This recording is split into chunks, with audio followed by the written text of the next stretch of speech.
बाळासाहेबांच्या तमाम शिवसैनिकांना तुमच्या ह्या अनिश गाढवेचा, बाळासाहेबांच्या या कडवट शिवसैनिकाचा मानाचा जय महाराष्ट्र।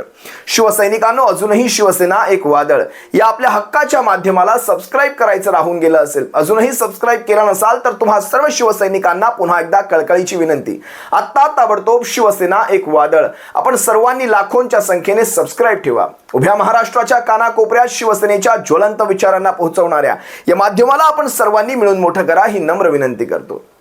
शिवसैनिकांनो, गेल्या कित्येक दिवसांपासून आपण भास्कर साहेबांविषयीच्या काही बातम्या पाहतोय। भास्कर साहेब नाराज आहेत, शिवसेनेवर नाराज आहेत, शिवसेनेच्या नेतृत्वावर नाराज आहेत किंवा आणखी कुणाविषयी तरी नाराज आहेत, अशा अनेक बातम्या समाज माध्यमांवर विशेषतः काही विशिष्ट वृत्तवाहिन्यांवर पेरल्या गेलेल्या आहेत। आता लक्षात घ्या शिवसैनिकांनो, माध्यमांची ही कामं असतात, माध्यमांचा टीआरपी असतो, त्यात त्यांचं अर्थकारण असतं, पण या सगळ्यामध्ये शिवसैनिकांनी कमीत कमी एक पथ्य पाळावं, शिवसेनेची एक शिस्त पाळावी। शिवसैनिकांनी कमीत कमी आपल्या नेत्यावर अविश्वास दाखवू नये, तशा प्रकारच्या कुठल्या कमेंट करू नये। आज भास्करराव जाधवांविषयी उभ्या महाराष्ट्रामध्ये शिवसैनिक हळवा आहे, हे मी इथे जबाबदारीने आणि खात्रीने बोलू शकतो, अगदी छातीवर हात ठेवून बोलू शकतो।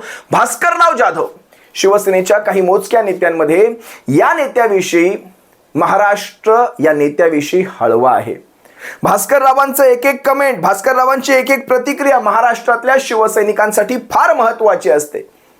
लक्षात घ्या शिवसैनिकांनो, कारण भास्करराव जाधव हा शिवसेनेचा एक वाघ आहे। याचं कारण सांगतो, फक्त कोकणातच नाही, शिवसेना फक्त कोकणातच नाही, अगदी विदर्भापर्यंत वाढवण्याचा हा कोकणचा वाघ विदर्भापर्यंत पोहोचून विदर्भापर्यंत शिवसेना वाढवण्यासाठी अहोरात्र झटत आहे, अहोरात्र मेहनत घेत आहे। पूर्व विदर्भ असेल, पश्चिम विदर्भ असेल, इथे शिवसेनेची संघटनात्मक बांधणी करण्यासाठी हा वाघ दिवस रात्र। आणि मला या वाघाचं मी पुन्हा एकदा सांगतो, कदाचित मागच्याही वेळेस ही गोष्ट मी बोललो असेल, पण ज्या वेळेस निवडणुका विधानसभांच्या होत्या त्यावेळेस आपला मतदारसंघ सोडून तिकडे विदर्भामध्ये सुद्धा उमेदवारांच्या प्रचारासाठी रात्र रात्र आणि दिवस दिवस हा वाघ फिरत होता। याचा सार्थ अभिमान आहे। माझा मतदारसंघ मी कसा निवडून आणेल यापेक्षा मी माझ्या महाराष्ट्रातली शिवसेना कशा प्रकारे भक्कम करेल यासाठी या वाघाने प्रयत्न केले आहेत। या भास्करराव जाधवांविषयी शिवसेनेच्या प्रत्येक शिवसैनिकाच्या मनामध्ये एक, त्याला काय म्हणतात आता मी मराठीत नाही सांगत, पण एक जो सॉफ्ट पॉइंट आहे प्रत्येक शिवसैनिकाच्या मनामध्ये, आणि माझ्या सकट म्हणेन बरं का मी, असं नाही की मी याला अपवाद आहे, माझ्या सकट। आज पहा ना, शिवसेनेचा पूर्ण संबंध कोकणामध्ये तुम्ही पाहाल तर एकमेव आमदार, अगदी खाली तळकोकणापासून तुम्ही पाहाल तर सावंतवाडी आपली पडली, त्यानंतर आपला कुडाळ पडला, मालवण पडला, त्यानंतर तुम्ही महाड घ्याल, दापोली घ्याल, अनेक शिवसेनेच्या जागा, रत्नागिरी असेल, अनेक शिवसेनेच्या जागा पडत गेल्या अगदी वर उरणपर्यंत। पण ही गुहागर विधानसभेची जागा, या जागेवर भास्कररावांनी शिवसेनेचा तो भगवा अबाधित कायम ठेवला। आणि आज संबंध कोकणामध्ये एक आमदार संबंध कोकणाचं विधानसभेमध्ये नेतृत्व करतो। या संदर्भात तुम्हाला मी अनेक व्हिडिओ दाखवले या अगोदर सुद्धा। लक्षात घ्या शिवसैनिकांनो, एक आमदार कोकणचा विकास कसा केला गेला पाहिजे यासाठी विधानसभेत आवाज उचलतो। कोकणाला विमानतळाचा उल्लेख केला, मागे दिलेले 147 कोटी रुपये फक्त खर्च होत आहेत म्हणून सांगतायत। आज रत्नागिरी सारखा जिल्हा आहे, प्रगत जिल्हा आहे, एक फक्त रस्त्याची वाहतूक सोडली तर रेल्वेची वाहतूक फ्रिक्वेन्सी फार कमी आहे। जर विमानतळ जादा लवकर जर कार्यान्वित झाला तर आम्हाला खूप त्याचा फायदा होईल, कारण जवळपास तुम्ही जरी म्हटलं असलात की चिपीचा विमानतळ तो सिंधुदुर्ग आहे, तोपर्यंत आम्ही सिंधुदुर्गाला पोहोचण्यापर्यंत आम्ही मुंबईमध्ये बाय रोड पोहोचू, इतका तो लांबचा आहे। आणि म्हणून रत्नागिरी जिल्ह्याच्या दृष्टीनं तो विमानतळ सुद्धा तुम्ही या ठिकाणी लवकरात लवकर कार्यान्वित होण्याच्या दृष्टीनं प्रयत्न करावा। तुम्ही नेहमीच प्रत्येक वेळी सांगता आणि तशा तळमळीनं तुम्ही काम देखील करता। मी तुमच्याबरोबर अनेक वर्ष काम केलेलं आहे, आजही मी तुमच्या समोर बसत असताना मी तुमची भावना बघत असतो की आपण कोकणाला काहीही देत नाही असं तुम्ही नेहमी सांगत असता। इतर भागाला देतो तसं कोकणाला काही देत नाही, कोकण सबसिडी घेत नाही, कोकणामध्ये बँकेचं कर्ज घेतलं तर एका पैशानं बुडवत नाही, त्यामुळे कधी मदत करायची वेळ आली तर त्याचे हप्ते रिशेड्यूल वगैरे करायचे असेल तर कोकणाला संधीच देता येत नाही, कोकण कोणाचाही महसूल बुडवत नाही।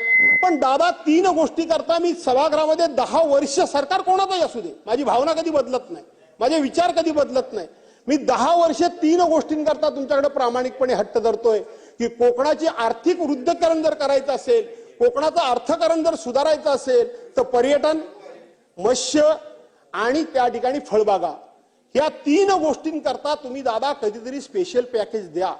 ते ते परतीचं द्या, आम्हाला कायमस्वरूपी देऊ नका. मी स्पष्टपणे सांगतो, आम्हाला नको कोणाचं उधार, आम्हाला नको कोणाचं कर्ज.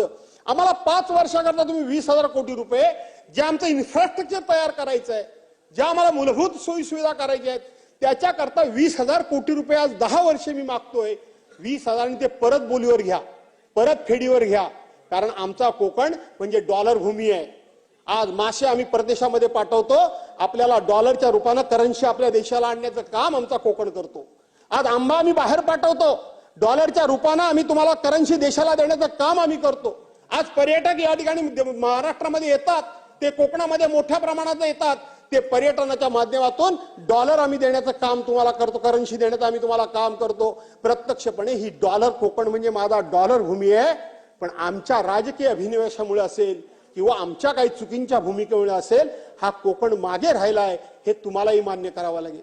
दादा, थोडं कोकणाकडे लक्ष द्या. राज्याचं अर्थकारण सुधारण्याकरता कोकण तुम्हाला मदत करेल, एवढी कोकणामध्ये क्षमता आहे. कारण कोकणामध्ये आज गेले कित्येक वर्ष आम्ही काजू एकाधिकार खरेदीची योजना आम्ही मागतोय. आंब्याला त्या ठिकाणी कुठेतरी रायपिनिंग वगैरे सेंटर उभं करा म्हणून आम्ही सांगतोय. ताबडतोब तर आंबा परदेशात जाईल अशा पद्धतीची काहीतरी व्यवस्था करा असं आम्ही सांगतोय. तुम्हाला आम्ही सांगतोय की पोपळीच्या बागा म्हणजे सुपारीच्या बागा, नारळीच्या बागा आमच्याकडे आहेत. आणि कोकण हा नेहमी स्वच्छतेमध्ये राज्यामध्ये 1 नंबर आहे. कोकणामध्ये कधी तुम्हाला घाण दिसणार नाही, स्वच्छ कोकण आहे. आणि त्याचबरोबर आदरातिथ्य कसं करावं हे कोकणाकडून शिकावं. मी कोणाचाही द्वेष करत नाही, मी कोणालाही कमी लेखत नाही, पण आदरातिथ्य कसं करावं हे कोकणाकडून शिकावं. आणि त्याचबरोबर कोकणातल्या आमच्या ज्या भगिनी आहेत, या भगिनींच्या हातचं जेवण जेवून बघा. वेगवेगळ्या प्रकारचे उत्तम पदार्थ कसे करावे ते सुद्धा कोकणाची खासियत आहे. आणि म्हणून आलेल्या माणसाचं पाहुणचार करून पर्यटन कसा वाढवावा हे कोकणाकडे कौशल्य आहे. तिकडे सरकारात सामील असलेले मंत्री, जवळपास मला वाटतं 2-3 मंत्री पडलेले आहेत तिथे. ते 2-3 मंत्री फक्त याच्यावर कुरघोडी कर, त्याच्यावर कुरघोडी कर, याच्यामध्ये आपलं संबंध विधानसभेचं अधिवेशन वायाला घालवतात. जर तुम्हाला लाईव्ह उदाहरण पाहायचं असेल तर येतं पावसाळी अधिवेशन सुद्धा तुम्ही पहा. काहींना हिंदुत्वाचे असे काही उमाळे आलेत ज्यांच्या अंगात आता भगवा असा काही सळसळलाय. बाटलेली लोक असतात ना, ती जास्त कट्टर असतात. म्हणजे इतरांपेक्षाही बाटलेल्यांचं कट्टरपण हे विशिष्ट वेगळं दिसून येतं बरं का. लक्षात घ्या, अगदी असंच काही बाटलेले तिकडे गेल्यानंतर असं काही त्यांच्या अंगामध्ये हिंदुत्व सळसळलंय की बास रे बास. याच्यातच त्यांची सारी अधिवेशनं, याच्यातच त्यांचा सारा विकास गुडूप झालेला आहे. पण भास्करराव जाधव भले विधानसभेमध्ये विरोधी पक्षामध्ये असतील, या माणसाचा, आता विरोधी पक्ष या शब्दावरून मी विरोधी पक्ष नेते पदापर्यंत येतो, या माणसाचं विरोधी पक्ष नेते पद सुद्धा जाणीवपूर्वक या सरकारने थांबवून ठेवलं. कारण यांना माहिती आहे ही व्यक्ती जर त्या पदावर येऊन बसली तर मात्र यांचं काही खरं नाही. यांना उठता बसता, ते लाटा बुक्क्या म्हणतात ना, त्याही पेक्षा पुढचं काही असेल तर तुम्ही बघा, पण उठता बसता ह्या गोष्टी होणार आहेत. वैचारिक लाता आणि वैचारिक बुक्क्या याच्यामध्ये चांगल्या पडणार आहेत, हे त्यांना चांगलं ठाऊक होतं. त्यामुळे मागचं अधिवेशन कसं बसं उन्हाळी अधिवेशन काढून घेतलं. आता येत्या पावसाळी अधिवेशनामध्ये जर या भास्करराव जाधवांना यांनी विरोधी पक्षनेते पदावर सन्मानाने बसवलं नाही, कारण असा कुठलाही नियम नाही, तर मात्र विधानसभेतले हे सारे विरोधी पक्षनेते आक्रमक झाले पाहिजेत. प्रत्येक विरोधी पक्षनेत्यातल्या प्रत्येक आमदाराने, मग 40, 45, 50 जे कोणी आमदार असतील, प्रत्येकाने आपल्या भाषणामध्ये विरोधी पक्षनेते पद याविषयी शब्द काढला पाहिजे. हे माझं वैयक्तिक मत आहे. कारण विरोधकांना जोपर्यंत नेता मिळणार नाही खालच्या सभागृहामध्ये, विधानसभेमध्ये, तोपर्यंत आपल्याला आपले विषय लावून धरता येणार नाहीत. विधानसभेमध्ये विरोधी पक्ष नेत्याला विशिष्ट अधिकार असतात. अगदी थोडेफार कमी केले तरी मुख्यमंत्र्याप्रमाणे त्याला अधिकार असतात, एखाद्या कॅबिनेट प्रमाणे त्याला अधिकार असतात. त्यामुळे विरोधी पक्षनेता हा भास्कररावांसारखा व्हावा ही तुम्हा आम्हा सर्वांची इच्छा आहे. आणि शिवसेनेकडनं तशा प्रकारचा पत्रव्यवहार सुद्धा झाला, तरी सुद्धा हे जाणीवपूर्वक थांबवून ठेवलं गेलं. आणि भास्करराव स्वतः सुद्धा म्हणाले की जर मला विरोध असेल, विशिष्ट मला तुम्हाला घ्यायचं नसेल तर तुम्ही इतर कुणालाही करा, पण ते विरोधी पक्ष नेते पद तुम्ही, ती लोकशाहीची हत्या आपण याला म्हणतो. हे आता 50वं वर्ष वगैरे काहीतरी साजरं करतायत, याला म्हणतात हत्या. आज तुम्ही पहा, भास्कररावांनी अगदी तळ कोकणापासून अगदी वरच्या उरणपर्यंत विषय मांडायचे. म्हणजे यांचा मतदारसंघ नक्की गुहागर आहे की सबंध कोकण पट्टा आहे याचा तुम्ही विचार करा कधीतरी. आज भास्करराव चिपीच्या विमानतळापासून, सिंधुदुर्गाच्या विमानतळापासून अगदी रत्नागिरीसाठी विमानतळ व्हावं या सगळ्या गोष्टींसाठी झगडतात. बरं, त्याच सोबत विदर्भातले विषयही काढतात, कोकणातल्या शेतकऱ्यांचाही विषय मांडतात. या अशा माणसाला ज्यावेळेस विरोधी पक्षनेते पदापासून दूर ठेवलं जातं, विचार करा, म्हणजे सरकारामधनं पण कुठतरी एक स्पर्धा आहे. हा माणूस कुठतरी खचावा, या माणसाने कुठतरी हतबल होऊन काहीतरी वेगळा वेगळा विचार करावा. अनेक गोष्टींची याला बॅकग्राऊंड आहे शिवसैनिकांनो, पण हा माणूस कधीही खचणार नाही. मुळामध्ये ह्या नाराजीच्या बातम्या खास करून तुम्ही लोक दाखवताय त्या चुकीच्या आहेत. मी असा माणूस नाहीये की नाराज असलो तर आड पडद्यानं, वळणावळणानं बोलणं हे माझं कामच नाहीये. मी नाराज असल्याचे कशाच्या आधारे तुम्ही हे सगळं कन्क्लुजन काढलं? मी परवानच्या दिवशी जी मुलाखत दिली त्या मुलाखतीमध्ये माझ्या सवयीप्रमाणे मी स्पष्ट आणि सत्य बोलण्याचं काम मी करत असतो, ते केलं. पण काल मी माझ्या मतदारसंघाचा फक्त आणि फक्त उद्याची जिल्हा परिषद आणि पंचायत समिती ही उद्धव बाळासाहेब ठाकरे यांच्या पक्षाची पुन्हा निवडून आली पाहिजे याकरता लावलेला मेळावा हा तुम्ही बघितला. त्याचं मार्गदर्शन काही तुमच्यासारख्या टीव्हीवर पूर्णपणे भाषण देखील लोकांनी दाखवलं. कुठेतरी माझ्या नाराजीचा लवलेश तुम्हाला दिसला? उद्या जिल्हा परिषद, पंचायत समित्या आणि ज्या नगरपालिकेच्या निवडणुका आहेत त्या निवडणुका जिंकण्याची मी जबाबदारी उचलायचं ठरवतोय, मी उचलण्याचा निर्णय करतोय. आणि म्हणून मी नाराज आहे या बातम्यांमध्ये काडीचं तथ्य नाही. मी नाराज नाही आणि ज्या गोष्टी माझ्या मनामध्ये नाहीत त्याचा मी खुलासा देखील करत नाही. त्यामुळे माझ्या वक्तव्याबद्दल कोण सातत्यानं काही बोलत असेल तर त्याबाबत फार भाष्य करण्याची मला आवश्यकता वाटत नाही. पण सर, तुम्ही म्हणालात की 8 वेळा निवडणूक जिंकल्यानंतर कुठेतरी थांबवण्याचा विचार आहे, हे निवृत्तीचे संकेत नाहीत? हो, आहेत ना. 8 वेळा वेगवेगळ्या निवडणुका जिंकल्यानंतर आता थांबावं असं वाटतं, हा माझं वैयक्तिक मत झालं. हे कोणावर नाराजी किंवा कोणी मला निवृत्त व्हायला सांगितलं? माझ्यामध्ये लढण्याची धमक आहे, माझ्यामध्ये संघर्ष करण्याची अजूनही ईर्ष्या आहे. मी आहे त्या ठिकाणी ठाम पाय रोवून उभा आहे. ही नाराजी आहे. स्वतःबद्दल सातत्यानं सर्टिफिकेट देणं हे मला जमत नाही. आधी करतो आणि नंतर सांगतो मी हे करणार आहे, मी ते करणार आहे, मी हे करणार आहे, असलं काही करत नाही. आणि आता असलं कोणी बोलूही नाही. नियतीच्या मनामध्ये किंवा नियतीच्या पोटामध्ये उद्या काय दडलंय हे कोणाला सांगता येत नाही. त्यामुळं आधी केले मग सांगितले. आज मी जिल्हा परिषद, पंचायत समिती आणि नगरपालिकेच्या निवडणुकीची जबाबदारी मी स्वतःहून अंगावर घ्यायचा निर्णय घेतोय. माझ्या सहकार्याला ते मान्य असेल तर मी त्याच्यामध्ये उतरणार आहे. आणि उतरणार आहे तो असा तसा नाही उतरणार आहे, पक्षाला यश मिळवून देण्याकरताच उतरणार आहे. ही नाराजी आहे, याला नाराजी म्हणतात. याला नाराजी म्हणतात तर मला वाटतं घरी बसणं गप्प, पक्षाच्या कामात कुठेही झोपून न देणं, याला काय म्हणायचं? आणि म्हणून काही नाराजीचा संबंध नाही.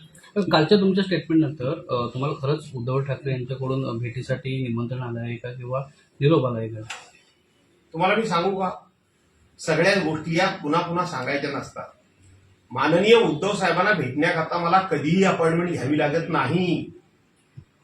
कधीही मला गेटवर 1 सेकंद सुद्धा थांबवलं जात नाही.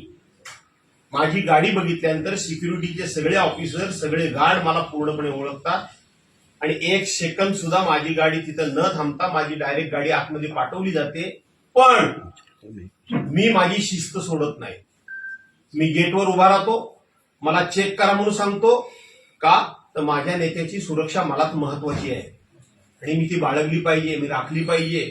पण मला कधीही गेटवर कोणी थांबवत नाही. आपण त्या कार्यालयाचं उद्घाटन पाहिलं, त्या कार्यालयाचे मी तुम्हाला काही व्हिडिओ दाखवायचा प्रयत्न, इतकं सुंदर नूतनीकरण झालेलं आहे आपल्या कार्यालयाचं. मी आपल्या कार्यालयाचं म्हणेन, शिवसेनेच्या मशालीच्या कार्यालयाचं उद्घाटन म्हणेल. ह्या मशालीच्या कार्यालयाचं उद्घाटन होताना मनामध्ये एकच विचार येत होता, याच कार्यालयात बसून शिवसैनिकांचे प्रश्न सोडवले जातील. अनेक शिवसैनिकांच्या असतील, सर्वसामान्य गुहागरकरांच्या असतील, सर्वसामान्य कोकणी माणसाच्या असतील, या समस्या सोडवल्या जातील. तिथे जनता दरबार भरेल, त्याच कार्यालयात लोकांची लगबग राहील आणि भास्करराव तिथे नेत्याप्रमाणे आपल्या सर्व माणसांचे प्रश्न सोडवतील. हे सगळं चित्र माझ्या मनासमोर उभं राहत होतं.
जरा जरा उमेश वरती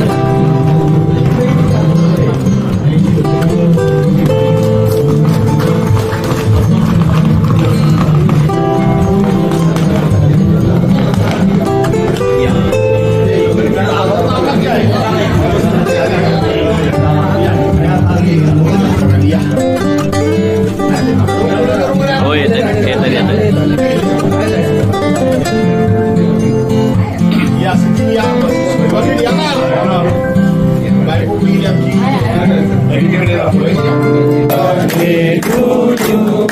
Happy birthday to you. Happy birthday, dear baby. Happy birthday to you.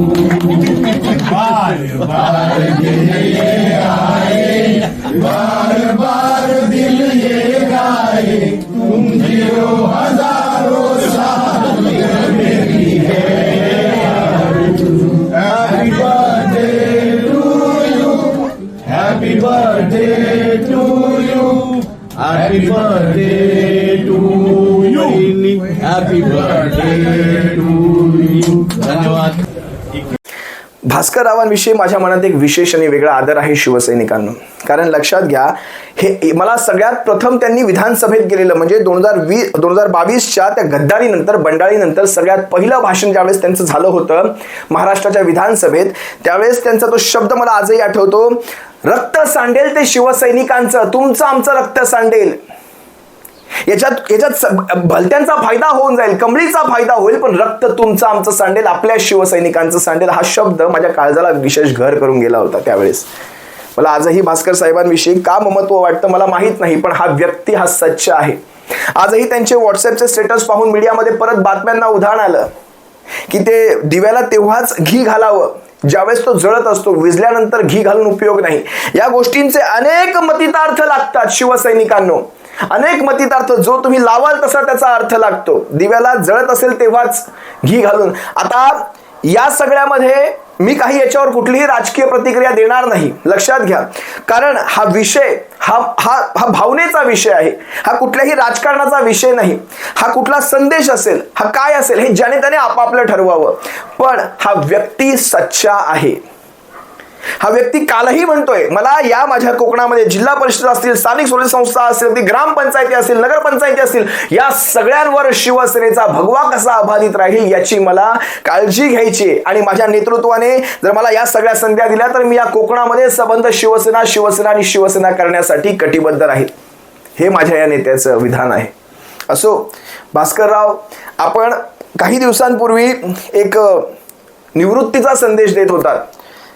तुम्ही जरी कितीही निवृत्त व्हायचा प्रयत्न केला तर महाराष्ट्रातला शिवसैनिक तुम्हाला निवृत्त होऊ देणार नाही. खरं तर ह्या सरकारने केलेल्या गौरबंगालामुळे हे सरकार आलेलं आहे आत्ताच्या निवडणुकांमध्ये, नाहीतर आमचे भास्करराव महाराष्ट्राचे गृहमंत्री आम्ही मात्र नक्कीच पाहिले असते.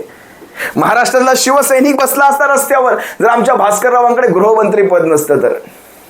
होय, मी जबाबदारीने बोलतो.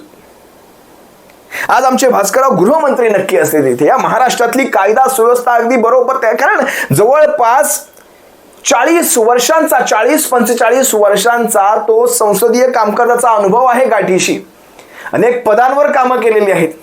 अगदी विधानसभेच्या अध्यक्षपदापासून अनेक गोष्टींवर त्यांना हे सगळ्या गोष्टी अगदी त्यांनी पिळून खाल्लेल्या आहेत. लक्षात घ्या, अगदी पटलावरचे नियम काय असतात, विधानसभेच्या कामकाजाचे नियम काय, हरकती कुठे घेतल्या पाहिजेत, आक्षेप कुठे उचलले पाहिजेत, या सगळ्या गोष्टींविषयी त्यांना अगदी, आता त्यांच्या ज्ञानाविषयी मी काय बोलणार, आम्ही पामर, मी त्याविषयी काही बोलत नाही. पण भास्करराव, निवृत्तीचा विषय तुम्ही करू शकत नाही. हे तुमच्या अधिकार क्षेत्रातच नाही. मी सांगेन हा अधिकार क्षेत्र शिवसैनिकांचा आहे आणि ही गोष्ट शिवसैनिक ठरवणार, आमच्यासारखे शिवसैनिक ठरवणार तुम्ही निवृत्त व्हायचं की नाही. हा जरी तुमचा वैयक्तिक मुद्दा असला तरी भास्करराव तुम्ही निवृत्त होऊ शकत नाहीत. आज शिवसेना या सगळ्यामधून संघर्षामध्ये असताना आज तुम्ही अशा गोष्टी करू शकत नाहीत.